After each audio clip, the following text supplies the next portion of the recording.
awet budidayane manungsa kang nerak garising syariat ora wedi dosa kelawan walat tan metung rengkaning jagat nadyanto ngelangkai kudrat watone kuat nglawat mbuh dadung mbuh kawat tekate mlumpat mburu dalan maksiat bebasan derajat pangkat wis oncat nyawa wis arep pecat esuk sambat sore sekarat ewadene arep tertumbat.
subhanallah walhamdulillah wala ilaha illallah wallahu akbar. Nduk, anakku kang mituhu. Ana dawuhmu apa, Mak? Leren sawetara ya, Nduk. Ngendhoni swasana kang kenceng nggih, Yung. Sing luwih wigati ayo ndak kanthi ngaturake rasa puja lan puji syukur kang jero. Kunjuk Gusti kang murbeng dumadi Allah Subhanahu wa taala Tuhan yang Maha Esa, yang Maha Rasa sejati. Nggih. Kang wis melimbarake berkah lan kenikmatan wujude nikmat sehat, nikmat sempat, nikmat iman. Ngono ya, Yung. Nduk. Iya. Mokal tanpa nikmating pangeran aku karo kowe anakku bisa manunggal lan tetunggalan ing bengi iki. Oh iya, nggih Yung, heeh. Banjur aku karo Biyung bengi iki sowan ana ngendi lan dalam rangkaian apa, Yung?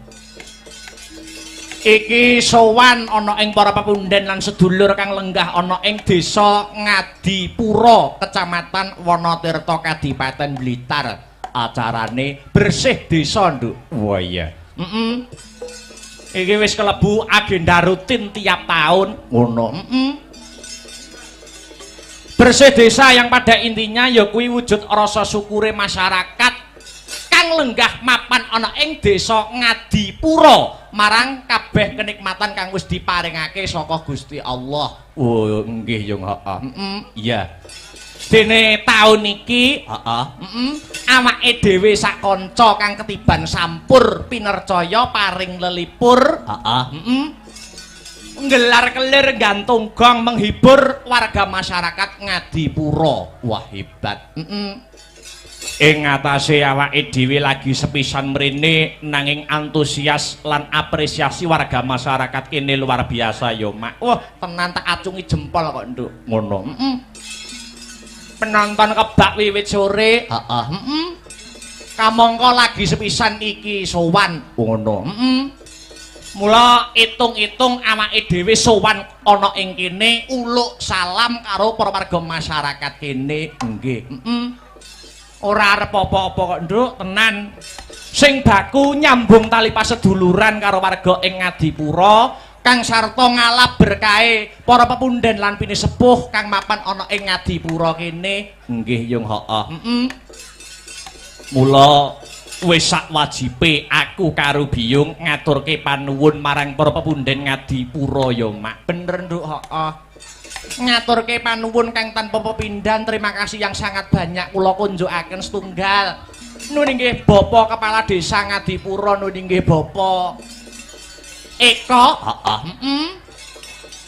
Kang angka kalih sedaya perangkating Desa Ngadipura, Ketua Panitia Pak Kasun, ingkang boten lan sedaya panitia ingkang boten kula sebataken setunggal mbaka setunggal, heeh. Ingkang sampun ikut andil mensukseskan lumadining adicara bengi iki. Wah, iya nggih ya. Uga ora lali ngunjukke matur nuwun marang sedaya lapisaning masyarakat Ngadipura ingkang sampun paring kapercayan kula sak kanca paring hiburan wonten papan mriki. Nggih ya, heeh. Alhamdulillah. Tur aku ki niteni kang sarta nyawang kahanane desa Ngadipura kene. Oh ngono. Kene iki kelebu desa sing komplit kok, Nok. Desa sing komplit. Agamane kuat, budayane ya kecekel. Oh ngono. Dadi agama karo budaya mlaku berjalan seiringan. Oh ngono. Mlaku bareng. Oh, agama karo budaya ki aja digathuke, aja dicampurke, mengko ndak warsuh. Oh ngono. Ibaratnya kaya ril sepur kae. Oh, ril sepur. Ril sepur kae tengen karo kiwa mlaku bareng. Ning yen digathuke sepure tabrakan. Oh, ngono. Dadi kene iki agamane ya kuat, budayane ya kecekel. Wah, tenan kok. Imane para warga masyarakat ning Ngadipura ki hebat luar biasa. Kok nganti masjid adzan Allahu Akbar, masyarakat Ngadipura geruduk ning sawah. Ning masjid. Lah iya ning sawah ngejak ngampiri kancane terus dijak bareng ning masjid. Oh iya, luar biasa. Ngadipura sing dadi jenenge. Iya. Asma Kinarya Japa utawa nama membawa doa. Apa ana maknane? Ana Ngadipura. Ngadipura maknane apa? Yen pancen biyung ngendikake asma Kinarya Japa nama kuwi mengku doa. Ngadipura, nga iki apa? Ngabekti mring Gusti kang murbeng dumadi, nindakake ibadah nanging budayane tetep digondeli. Itulah warga masyarakat Ngadipura. Wah, iya. Kuwi nga, ya. Bajute disesuwun marang Gusti. Muga-muga sak rampunge wayangan desa Ngadipura dadi desa sing baldatun, thayyibatun, warapun ghafur. Wah, iya. Ngadi wis Bu. Pusat segala sektor mapan ana ing desa Ngadipura, pusat wisatane. Oh, ana pantai wae 10. Lah iya, Pusat budayane uga kecekel, uga pusat UMKM. Oh, ngono. Mula motone utawa slogane ana ing Bersih Desa tahun iki, UMKM maju, masyarakat gumuyu. Wah, iya. Iya Mak, iya.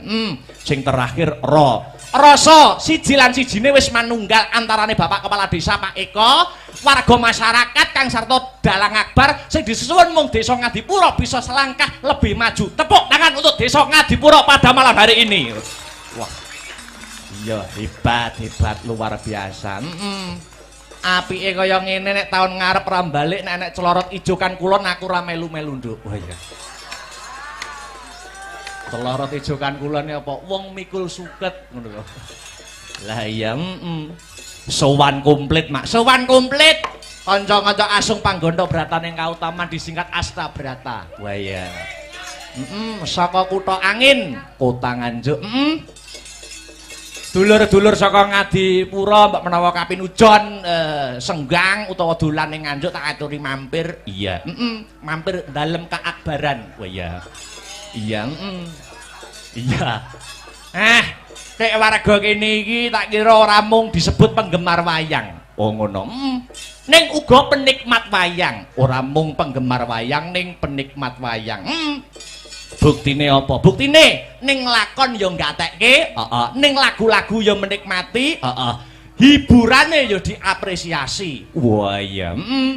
Mulane kudu ngati-ngati pentas ana kene. Kesalahan-kesalahan kecil pas lakon wayang kuwi iso dikritisi karo pemerhati seni ning kene, Nduk. Apa ngono? Contone apa? Kesalahan-kesalahan kecil umpamane ning wayangan. Ning wayangan iki umpamane apa? Sing kudu ngati-ati. Umpamane nggur sak sepele sederhana tancepan wayang. Iki kudu ngati-ati. Tancepan wayange piye? Umpamane dalang nggur sak-sake nancepne wayang ngene. Kuwi kok bar iso dikritisi. Oh, nandualang nancep nang wayang deglak kaya ngono. Oh, sing bener piye? Sing bener lha iki nek kain irenge to, Nok. Lah iki dipasne. Lah, dipasne pelek. Lho, pas sikil lho, disawang nak gagah. Oh, ngono. Wah, iya apik-apik. Wayang apa iki? Gatotkaca. Oh, apik iki, Nok. Iya, mereka warga kene nek seneng Gatotkaca iki prada emas asli. Mang juta tak culne iki. Malah tawa wayang. Ya, ya luar biasa. Pasugatan Banyumili. Wah, tenan, Nduk. Kanca-kanca peladen lan panitia, khususnya Pak Lurah lek ngerangkul Den Akbar wis kaya dudu karo wong liya. Iya. Kamangka lagi sepisan jiki, sugu gupuh lungguh aruh orang nguci wani. Petitik pasugatan wiwit sore Banyumili ya, Mak. Wah, jan dedaharan enak mirasa. Oh iya, Banyumili suguhane dedaharan komplit. Ha iya, kabeh disembadani, kabeh disumbutke. Oh ngono. Dedaharane top, makeme enak. Kekurangane siji, Nok. Kekurangane apa? Jedinge ora enek lampune. Aku akhirnya nggawa HP, tak nggo senter. Lah pas mengo mengisor kaget no aku. Loh, anak lanang ngono. Lah iya. Iya, luar biasa, luar biasa. Alhamdulillah. Kembali ke benang merah. Ya piye, Nduk? Biyo ngarep ndongake apa marang warga masyarakat kang mapan ana ing Ngadipura kang bengi iki ngadani adicara bersih desa. Dongaku ora mandhek kok, Nduk, dongaku banyu mili ngono. Muga-muga sakrampunge ringgitan kabeh para warga masyarakat Ngadipura pinaringan ayem tentrem, gemah ripah loh jinawi, karta tata raharja, murah sandang kelawan pangan adoh saka bencana alam. Allahumma amin ya rabbal alamin. Jebul kae se dulu mah wes ya. Wes, terus mangane teko teng teng. Nah, terus Ini makme apa? Ibaratnya makme apa? iki mangane ngono mik, Mas.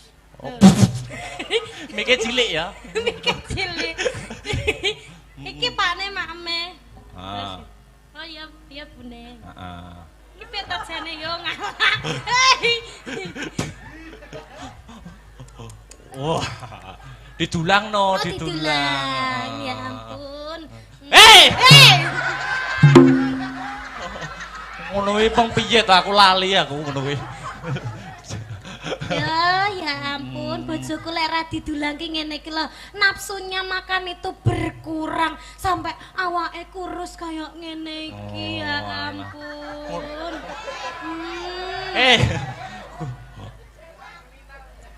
Kuruin aku jane salemu ning enek vitamine lho, Bune. Ngono. Sing dibasok kuwe dikecrek polisi minggu dalam. Mbah. Terus piye neh, Mas? Bahas apa keseharian. Kesehariane kita ye. Lah ya opi kesehariane Pak Dalang karo Bu Sinden. Kesehariane apa upamane? Upamane enek masalah wong loro ki upamane enek masalah tukaran upamane. Oh, enek masalah tukaran. Tukaran wong loro ki padu upamane. Pakne. Ah, nek Sindene nek nesu piye Bu Sinden kuwi?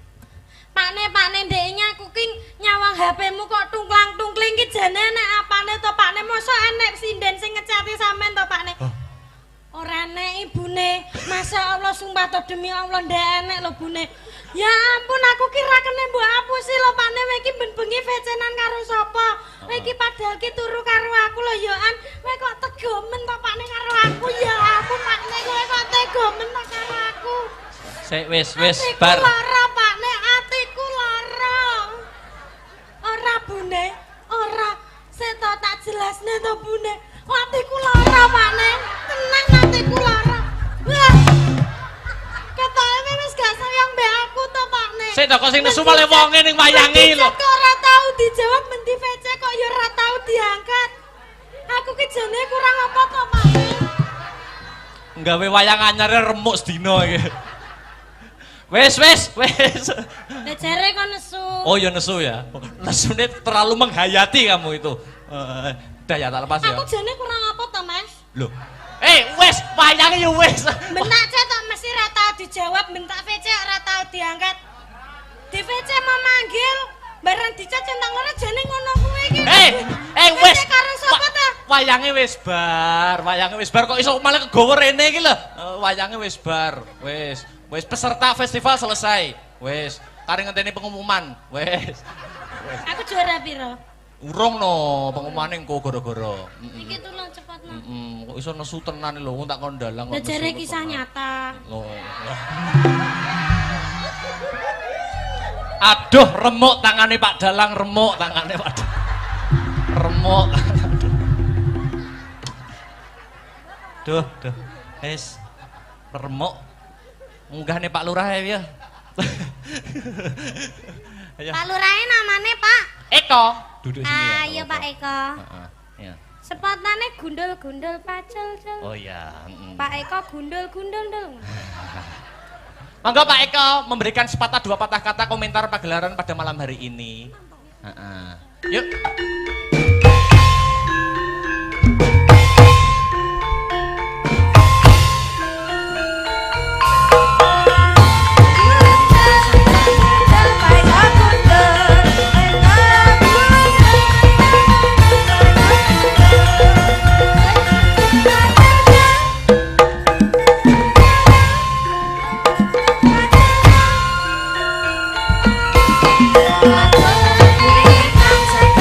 Aku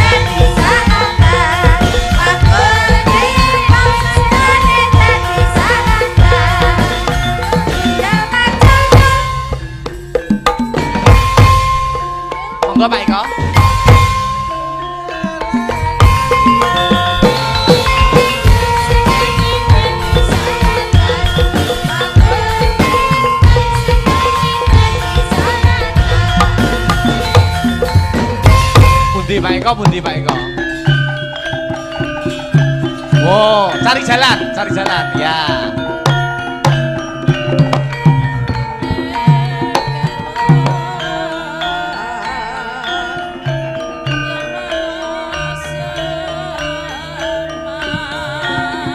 Monggo Pak Eko. Alon-alon kemawon.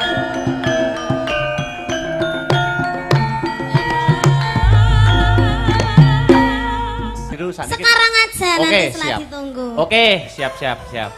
Musik ya Ki. Lha niki Dik mic-mu. Oh iya, iki Mas mic-mu.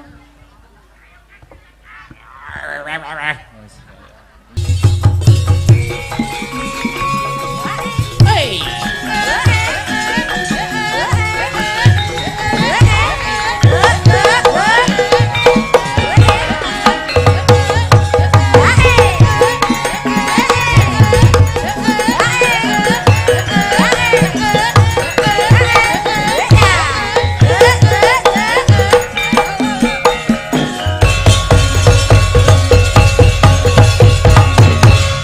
Wilujeng dalu, selamat malam Dek Sinta. Nggih, sugeng dalu Mas Dalang. Blitar kota istimewa menyimpan berbagai situs sejarah dan kebudayaan.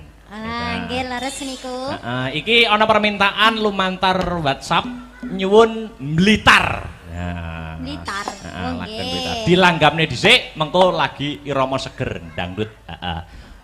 Mengko arep digawe buka celuk wae ora apa-apa. Oh, buka celuk. Buka celuk ya ora apa-apa. Mangga. Yuk. Sak pinten riyen? Ya. Dados. Blitar kutha cilik kang kawentar. Etipeni Gunung Kelut kan ngayomi. Blitar jaman Jepang nate gempar. Peta brontak sing dipimpin Supriyadi. Blitar nyimpen awune Sang Nata. Majapahit ana candhi penataran. Blitar nyimpen layune Bung Karno. Proklamator lan presiden kang sepisan. Ana crita jare Patih Gajah Mada.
terima kasih Dik Sinta. Nggih.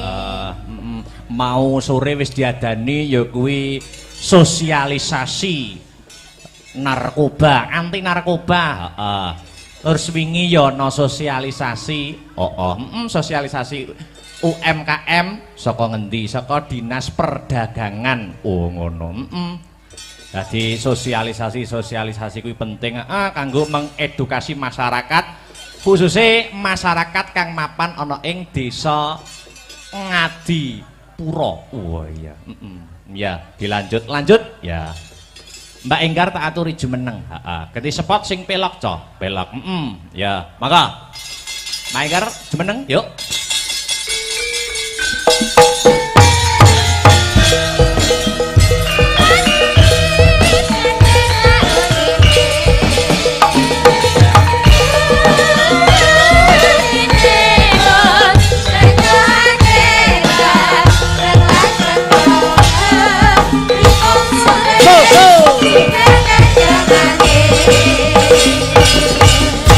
Selamat malam wilujeng dalu Mbak Enggar. Nggih, wilujeng dalu Mas Akbar.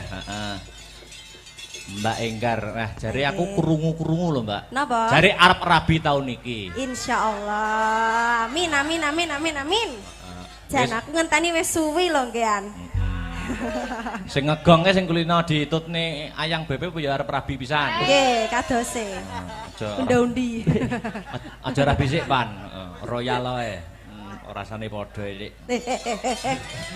Yo penak nek sah no. Ya. Ayo, iki ana permintaan. Apa, Mas? Gedhe seragenan. Nggih, napa? Ana lewung karo loro ati dua, monggo dipilih. Oh, nggih, lewung mawon. Lewung, oke, digedroke. Ya. Oke.